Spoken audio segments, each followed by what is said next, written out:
Hi, everyone. My name is Daphna. I'm talking with you from the North Golan Heights, from Kibbutz Merom Golan, where I live. And today I'm going to tell you a little bit about the agriculture in the Golan Heights. This webinar is in memory of Amir Drori. He had a car accident just nearby, not too far from here, a few kilometers away. And he's really a unique person. And Amir was one of the most favorite people around the kibbutz and generally in the Golan Heights. He was a nature person. He lived in the Golan for at least 2 decades. I don't know exactly how many, but he got married with one of the members of the kibbutz here, and they opened a company for jeep touring. He toured with a lot of tourists and English speakers too. Amir is a go for it character, and he brought the love of the Golan Heights and the nature of the Golan to so many people. So I'll show you one movie, and he took this movie by himself, and but you could see a little bit of how he loved the Golan Heights, and he actually took beautiful sights of the Golan. So this is his jeep in the Golan Heights, and what you see here is North Golan Heights. A lot of cows. We'll talk about that in a few minutes. You know, so this is how beautiful nature looks in a nice adventure of jeep touring. You can see the vineyards. You can see the Druze villages we're going to mention in just a couple minutes. And cherry season just started this weekend. It was opened. A bunch of springs and waterfalls and plenty of water that we're blessed with in the Golan and the North Valley. You could see for yourself. And a lot of views from this is Lavender, mostly the North Golan Heights, but also the central and other parts. This is the view from Mount Bental.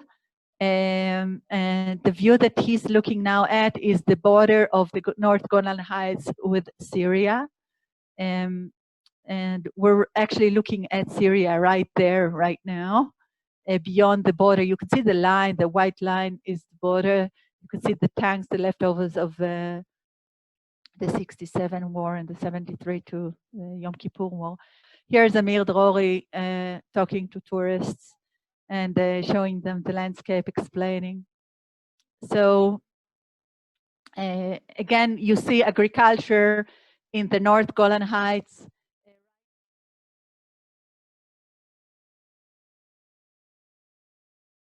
So now I'm going to tell you just a few, couple of two, three slides about the Golan Heights for those of you that are joining us now, the wonderful webinars about Golan. So I'm going to give like 2-3 minutes and skip straight to agriculture in the Golan. So what you see here is the Golan area, and you can see that the Golan is really located in the very, very northeast portion of Israel. It borders 3 countries, Lebanon in the north, Syria in the east, and of course Jordan in the south. And actually in different portions of the Golan, we have different borders. While the border with Syria is not very calm these days.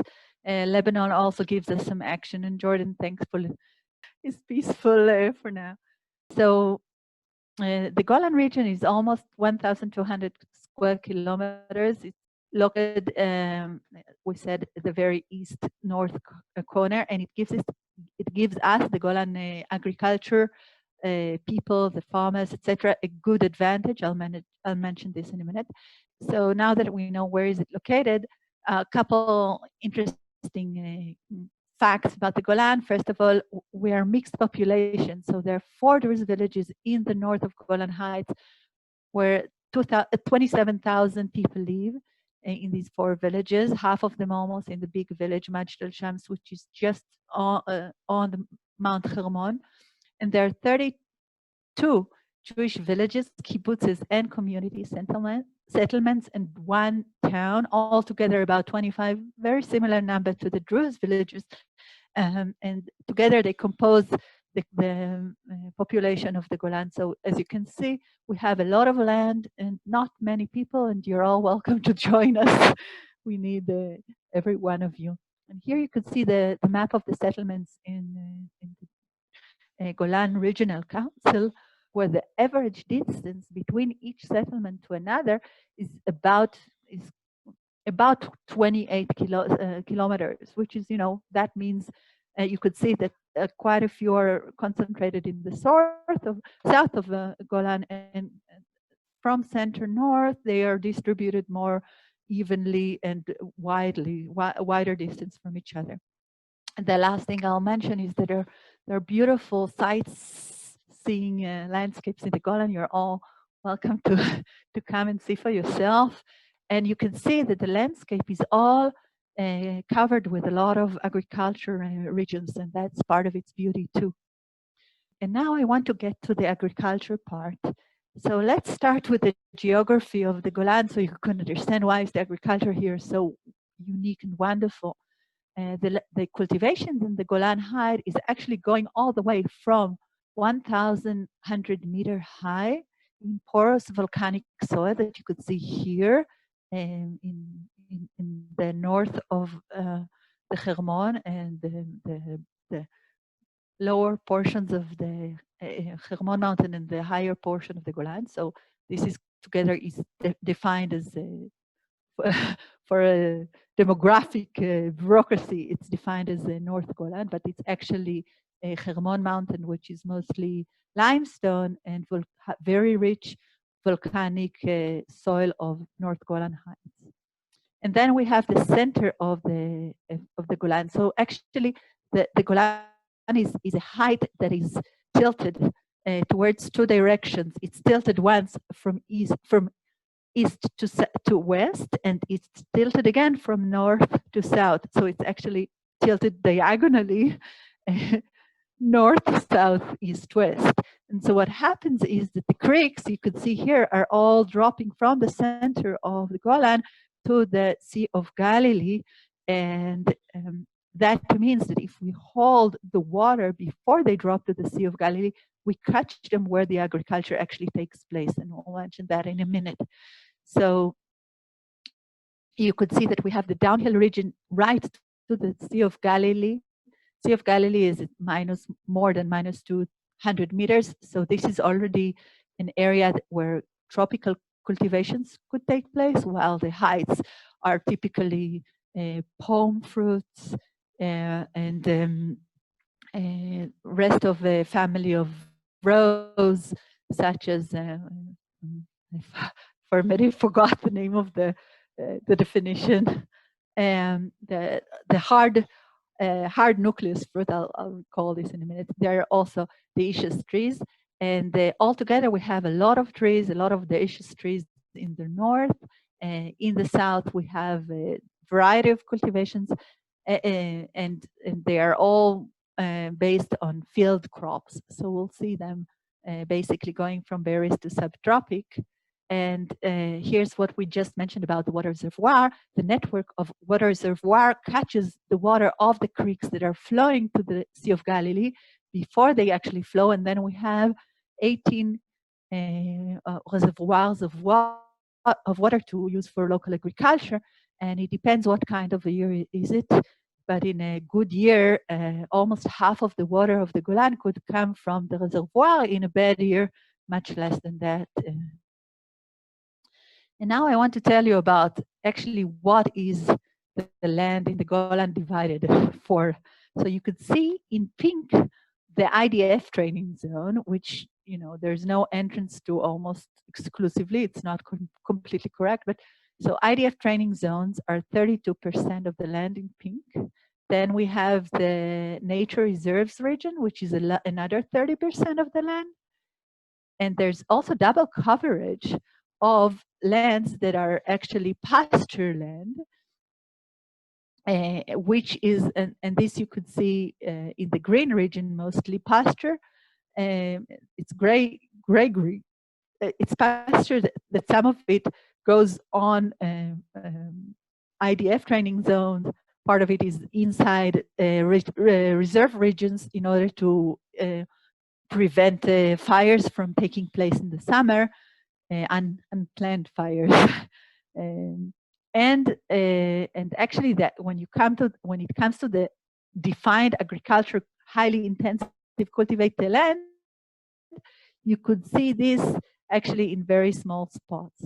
And this is manifested here. You could see actually all the cultivated land in the Golan, as far as it's going to agriculture that is intensive agriculture and not shepherd's land. So unlike shepherd's land, that is almost 42% of the land is also used for cultivating various farm animals. The land, when it comes to highly intensive cultivation, it's only 10% of the land that is cultivated because of what we just said, that 32% goes to IDF, another 30 goes to nature reserves, and some of the land is just impossible to do with it anything, and some of it is settlements. So what is left is just about 10% of the land. You can see here how it's divided. In red, you can see these are field crops. So most of the field crops are in the south of Golan, where we just mentioned it's much lower. It's about 300 meters high above sea level. And in the north, you can see the brown, orange stains. These are all orchards of fruit trees, dioecious fruit trees, and we'll look at these in a minute. So actually, more than these, just below, just about 10% of the land is cultivated, but together with the other 40-something% that is cultivated for farming, for animal farming, which is it's not considered intensive agriculture. Together, they compose more than 50% of the economic resources of the habitants in the Golan Regional Council, which means that agriculture is our main food source of food. What's unique about the agriculture in the Golan is that it is all about the contrast between the traditional and the modern. This is what I'm trying to show you in this slide, where on one hand, we're going to see very soon a lot of innovative agriculture and, high-end cultivation. On the other hand, when we drive north to the Druze villages, which we mentioned in the beginning of the seminar, we actually see a lot of traditional cultivation. You can see here the different stains of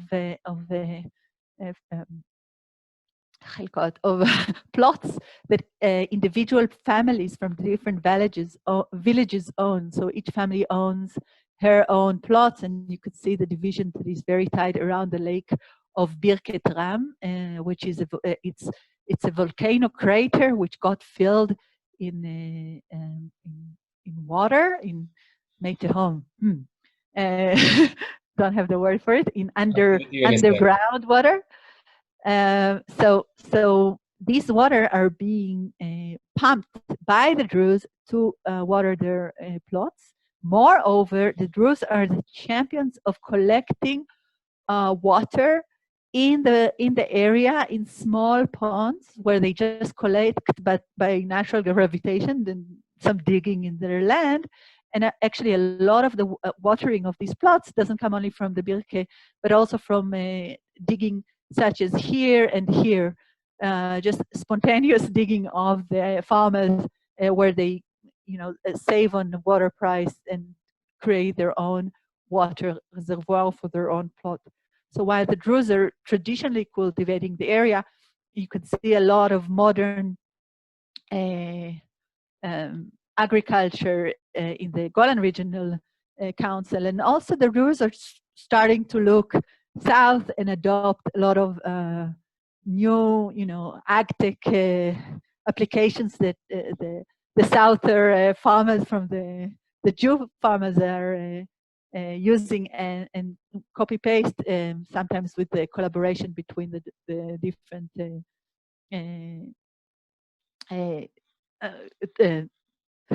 different dots. Okay. Religions, sectors. Different sectors, yes, the sectors is the right. Thank you. So, so basically, what are the advantages of the Golan as a region for agriculture?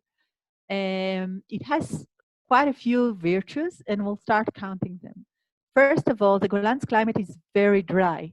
So we don't have a lot of humidity, and so the effective cooling of plants is very high. In other words, when it's high humidity, a plant in the heat of the Israeli summer is suffering. In the Golan, on the other hand, because the air is so dry, the evapotranspiration that the leaf naturally does in any place, it's extremely effective in the climate of the Golan. So plants can cool themselves very effectively. And so they don't feel heat stresses in the Golan, not nearly as much as in the rest of the country, particularly not much like in the by the Mediterranean. Furthermore, the nights all over the Golan, because it's a height and because it's very open to winds, and there are plenty of winds, um, it's very chill in the night. Also, the south of Golan, which is only 300 meters high, is very chill at night in the south. So actually, cultivations that cannot last in the summer in the rest of Israel can last even in the south of Golan, which is the most hot on the plain, yeah, on the height. It's 300 meters high, where in the north of the Golan height, we're talking about 1,100. So really, this difference allows not only a variety of cultivation, but also cultivating in the summer, cultivation that are typically cultivated in the winter in the rest of Israel. So we can grow spices and herbs and a bunch of cultivations that would really suffer otherwise in the heat.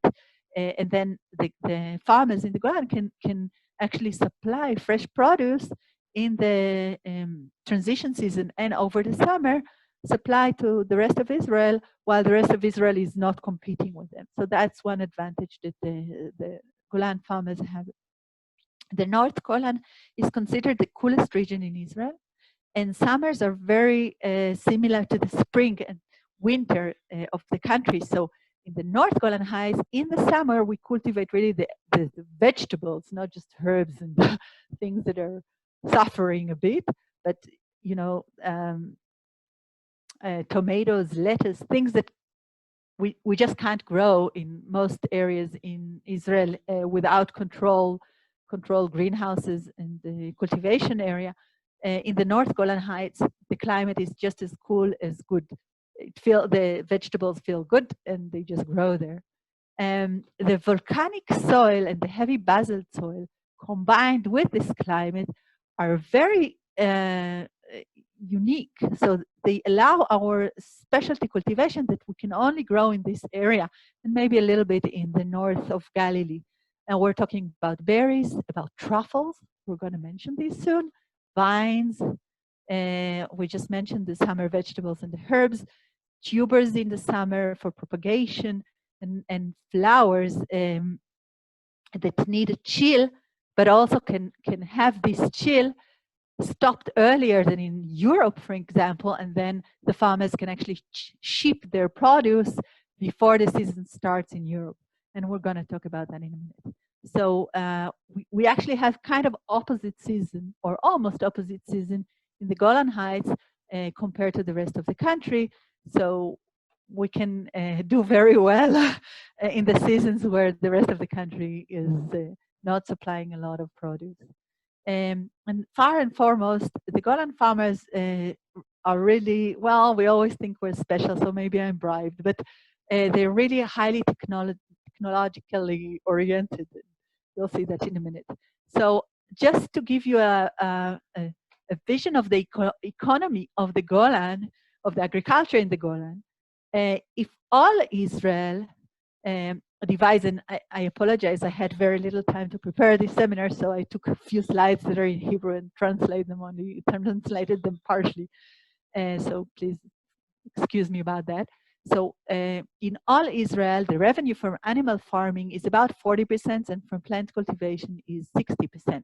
In the Golan, it's a very, very similar picture. You could see here, this is the animal, and this is the plant cultivation. Very similar in the Golan, almost exactly the same. But, and this is the but, while 4.5% of the production of Israel's agriculture comes from the Golan, it is being cultivated on only 2.3% of the region of Israel. That means that we actually make double volume of the agriculture produce next in comparison to the rest of Israel, which means that the agricultural produce we're making in the Golan is unique. And that's what I just told you, because we have a lot of palm and the acacia trees and all the cherries and hard nucleus trees, etc., etc. So we're really lucky to be able to cultivate high revenue cultivations, which make the region very diverse and very well relying on agriculture. So we produce, and the last number I'll give is that we produce about 1.3 billion production volume. It's that billion shekels, not dollars. While in the whole country, it's about 30 billion. So only 10% of the Golan land is cultivated, but it's really extremely diverse. What you can see here are the two major cultivations. One of them, as you could see in former slides, is the field crops, and the other is palm trees, apples, and also the hard nucleus trees such as cherry, and we have blueberries and bunch of berries. And on the other hand, we also have mango in the drop, where the land drops to the Kinneret, in the tropical area that I just mentioned before. We could cultivate mango and lychee and the various tropical cultivations, avocado. So the cultivations are extremely diverse, and they go all the way from wheat and potatoes to cherries and blueberries, and of course a lot of vineyards, and even mushrooms. And now we're going to see a little bit of the highly tech-oriented farmers that we have here. So the next generation farmer that we meet, which the Golan is really blessed with, are young and they're technically oriented. And the reason I mention it is that the Golan had a unique government decision supporting it, called Decision 1170, which I assume you heard about. And this decision meant that quite a bit of money was transferred to the Ministry of Agriculture to develop the land, the agricultural land in the Golan. And this was used to fund 750 new agricultural plots in the Golan, which means a lot of young farmers were adopted, immigrated to the Golan with their families and started a next generation of farmers together with the sons of the earlier habitants, what we call the first generation. So now we have actually the typical farmer in the Golan, unlike in the rest of Israel, where the population of farmers is growing very old, and the average age is much higher than 40, 50. We have a new generation of farmers that are born in the Golan or are immigrated or have immigrated to the Golan in the last decade, and they are very highly tech-oriented, which means they're trying a lot of technologies and they're trying to keep green environment at the same time. But companies can also use them to test their beta, use them as beta sites to test their applications too. So I'll give you a few examples of that.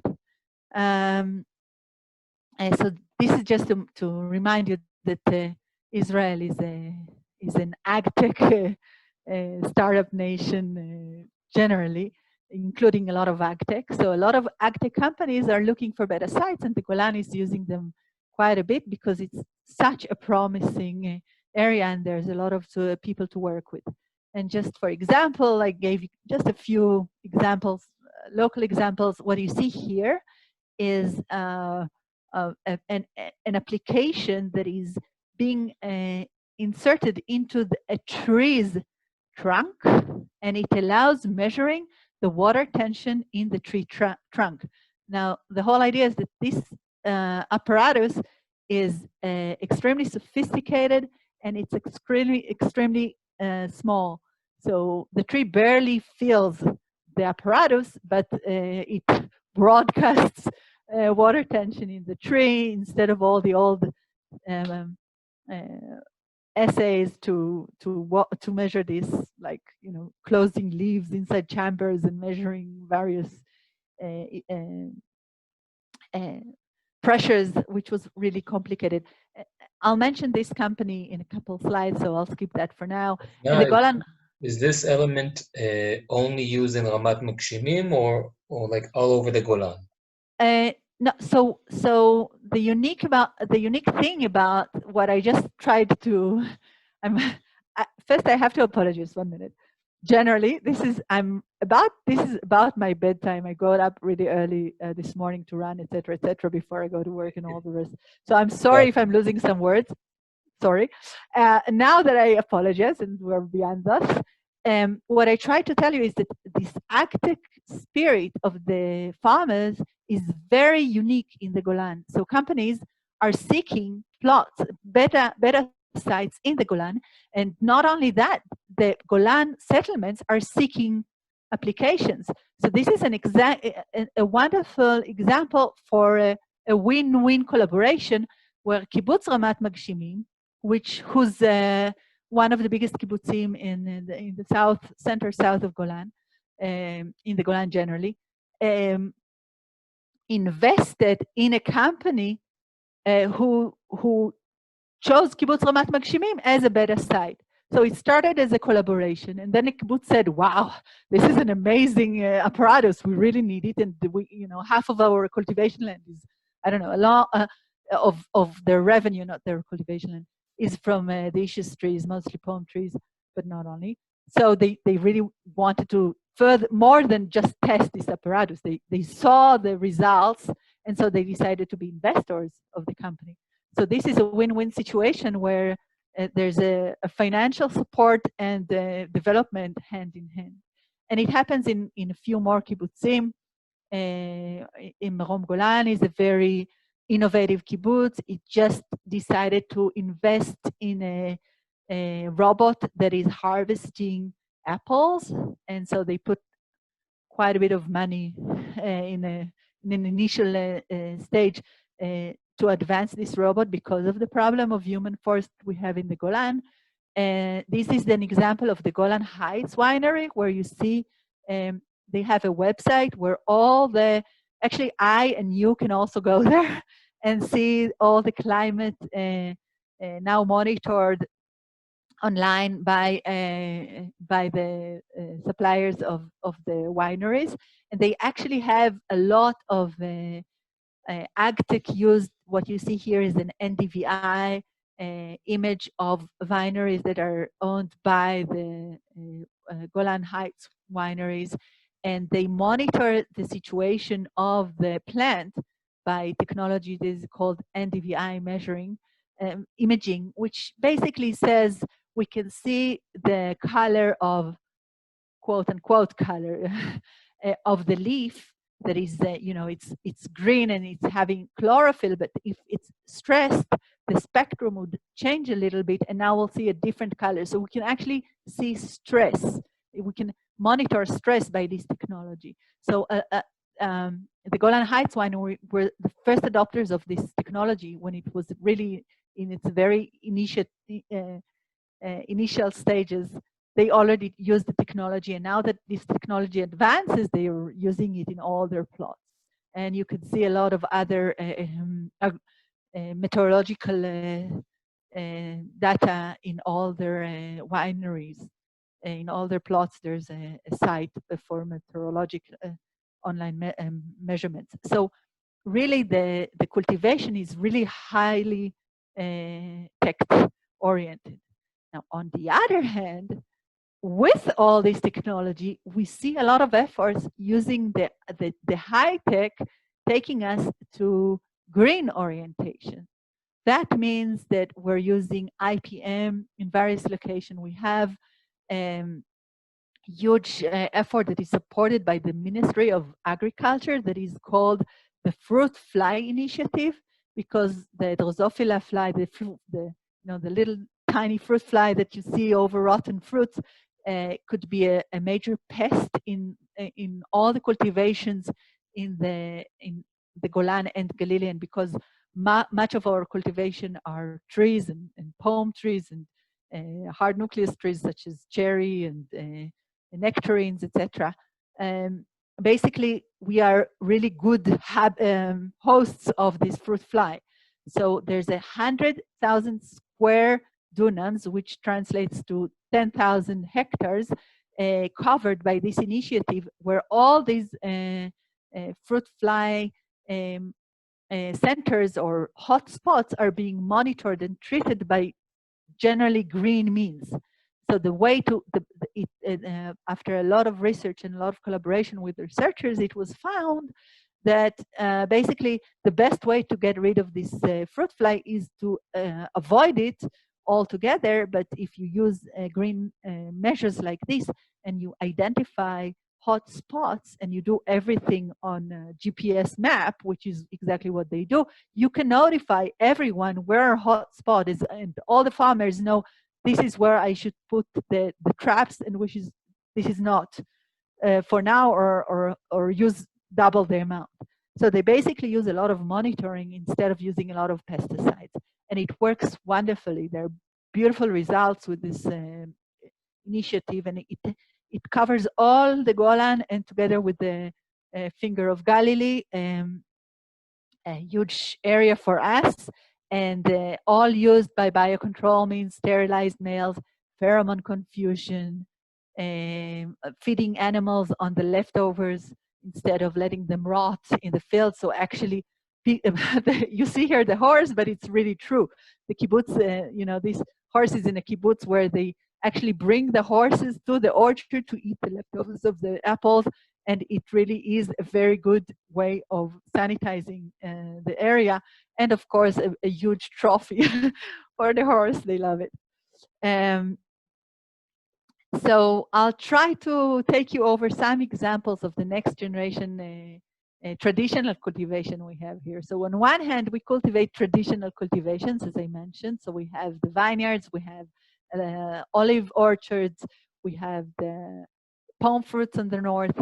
On the other hand, everything is very highly mechanized, and the really cutting edge technology that is being used, not because always we want that, but because usually we don't have any other way to handle it better. So we're using innovation and technology because we're startup nation, and the neighbor next door tells us, oh, why don't you use this? And so we use it, and it's really usually working. So what you see here are harvesters of olives that were adopted very early on as the first models were out. They were used right in the south of Golan, in the vineyards and the olive orchards.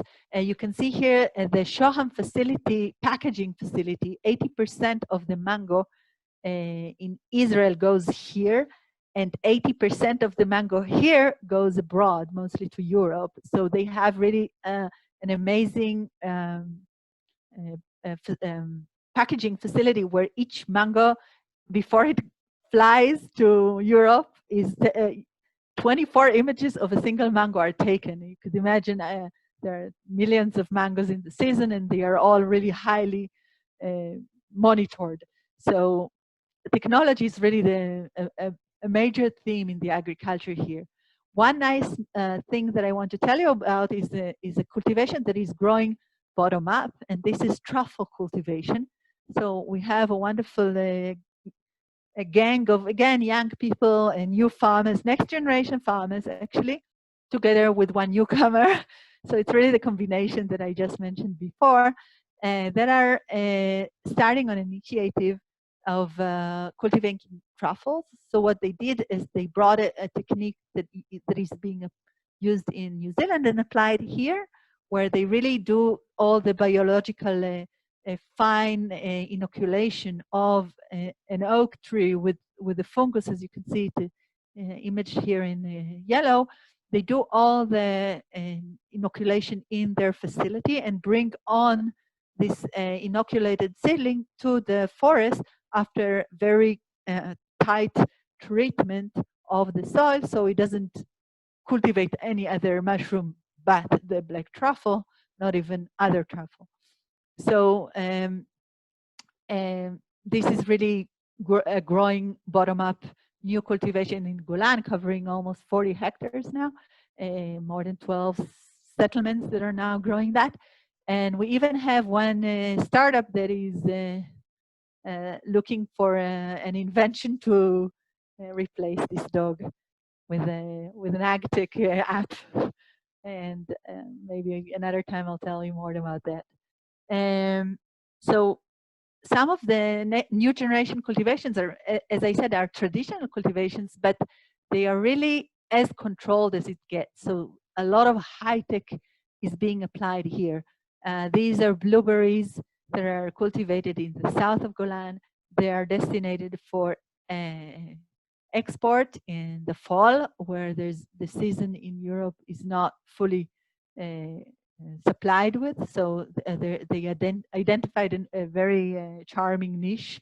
And this cultivation is highly monitored. The water are double purified. A lot of things that they do here to do everything right and very highly, very sophisticated. And you can see a lot of other berries that we grow in the center to north Golan, and also some of it can grow also in the south, as I told you before, because of the chill nights and very dry air.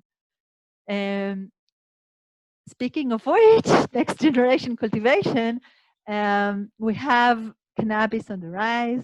It's entering into the Golan. We have initiatives of both biotech cultivation, of biotech companies that are dealing with cannabis together with the cannabis cultivation. It's medicinal cannabis, of course.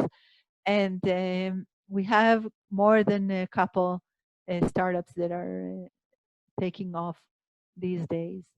And all together with all these highly sophisticated cultivations, we also have these unique new generation farmers that are focusing on organic cultivation, but they do it again in a next generation mode, because these are young farmers. So they are, on one hand, they are ultra organic and they want to let natural processes rule, but they use a lot of tricks such as bringing composted leftovers to their field, and the leftovers are really easy to get in other cultivation areas in the Golan. And you can see here an example of a feeding forest in the Golan, right by the Sea of Galilee. And so we have various organic cultivation too. And I'll also mention finally the cultivation of the very south of Golan. We see a lot of field crops, and also there the field crops are not always typical. We have cultivations that have special wheat that could be used for matzah and for special matzah. Reserved matzah. We have a lot of garlic cultivation. We have potato for seeds. We have onion for seeds.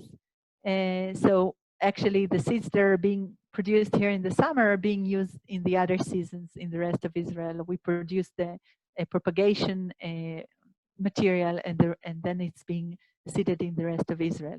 And this is the last advantage that I'll mention. As you saw, the Golan Heights is quite secluded. So it's also secluded from pests, which is a huge virtue when it comes to, fungi and bacteria that if they infect in other areas of Israel, they spread easily. And the Golan is geographically secluded. So actually, the pathogens, once you get rid of them in the Golan, you don't get them back so soon again.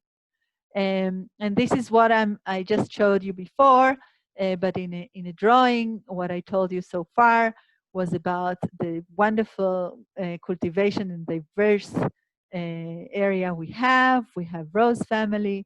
We have porous volcanic soil in the north.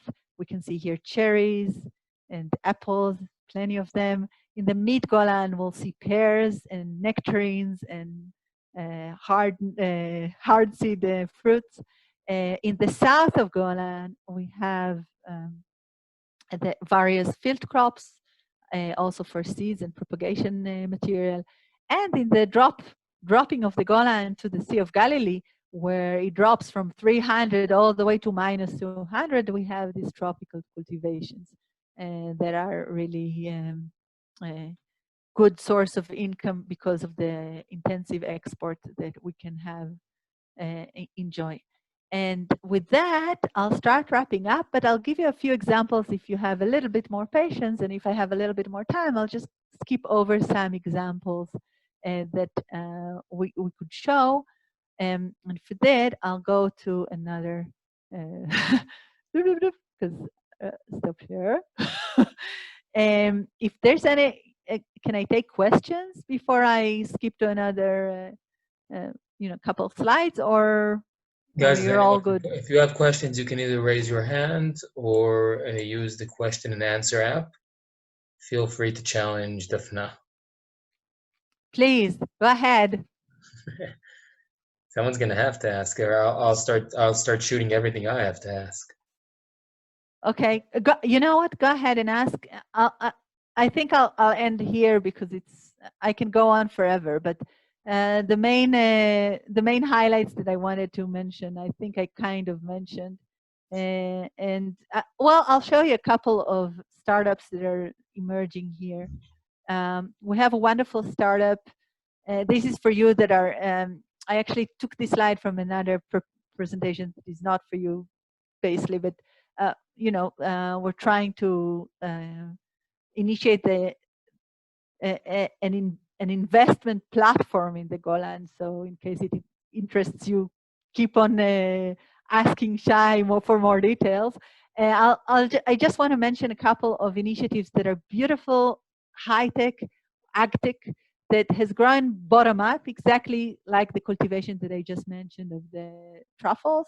So this is an initiative that actually have real-time data for the harvester of olives. In real time, they can actually know how much is being harvested and send this data to the winery or to the big bad olive mill. So olive processing facility. And Agriware is a beautiful startup Daphna, also we emerging. can't see your screen, so. Oh, thank you for thank you for mentioning that. Here I am. Share screen quickly. So here's an example of Agriware. It's a couple of new folks coming to the Golan in the last decade. Came to study here as students, stayed, brought their family to the Golan Heights, and now they started a company that does precise thinning of how do you call it, of fruits. But they do it very early on, so they actually know to collect digital data of intents of flowering of the palm trees and translate into chemical spraying to avoid human force in getting rid of overly productive trees, which is a major issue in apples. And actually, they are so successful. They actually they have much more. They are a startup, so a lot of farmers are asking them for their services, and they don't have they just have the funding for limited amount of instruments because they are just testing their solution, their new apparatus. So this is just one example of startups that are also growing up right here, bottom up. And again, collaboration with farmers, local farmers, which is a win-win situation. And So, Daphna, since we are about to finish, I'll just say in earlier discussions today, everyone was mentioning the fact that the age of the farmers is getting older and older. So what you're presenting here basically really shows us that there is ways to integrate the younger generation through innovation. Wow. So yes, I want to say yes. I want to say the following. As our agriculture is traditional, as innovative as it can be. And this is what I try to show you. On one hand, we have the Druze traditional cultivation. They collect their own water to save on water price, etc., etc. On the other hand, when you bring in the next generation, and you don't offer them to use, their brains and doing high tech, they won't come. It doesn't interest them. It's not cool and it's not fun. But when you come to an agronomist that just finished a degree in whatever, in say Tel Chai, and they have a degree in agriculture, they want to work in agriculture. If you let them just, chop on apples and wrap them up, they'll go away after 2 years. But if you tell them, hey, I have this amazing application, it's called Pickup. It will follow the workers that are now working in the orchard, and it will tell you how much each worker is doing per hour, right? So this seems really cool. And then they use an app for measuring meteorological data, and the irrigation is another app, and the NDVI with the irrigation is another app. I mean, I asked, and we asked once a highly tech oriented farmer, how many applications does he use a day? And he said 8. So, if you're a high techist and you want to be a farmer, you can, because you'll be even a better farmer, because you'll do a lot of, saving on on multiple fronts. One day, all these applications will have a base and they will work together, but we're not there yet. So until this day comes, which is a decade away, we have a lot to offer, and that by that time things will change too. So working on conducting a robot, that can be an amazing work to do. So this will be again an amazing thing to work at. So if you bring these initiatives and tell the new generation farmers, hey, would you like to maneuver an apple robot? He's most likely he'll say yes, and he'll jump over it. And if you'll tell him, hey, do you want to go pick up fruits in the orchard? He'll stay there for more or less half a year and end up with that. Okay, Daphna, so we have to move on because we have people already waiting in another webinar. So first of all, I want to say thank you very much for you, and thank you very much everyone joining us on Facebook and here on Zoom. Again, we're just going to say I want to thank you, Daphna. The plans changed last moment today because Amir Drori, a dear friend of us from the Golan Heights, passed away in Jeep accident. And in very short notice, Daphna stepped in order to allow the friends from Merom Golan go and be with the family. So we thank you very, very much. We know it was like really last moment, and we still really appreciate your effort and knowledge and everything you share with us. And thank you very, very much. And may we only hear good news from now on.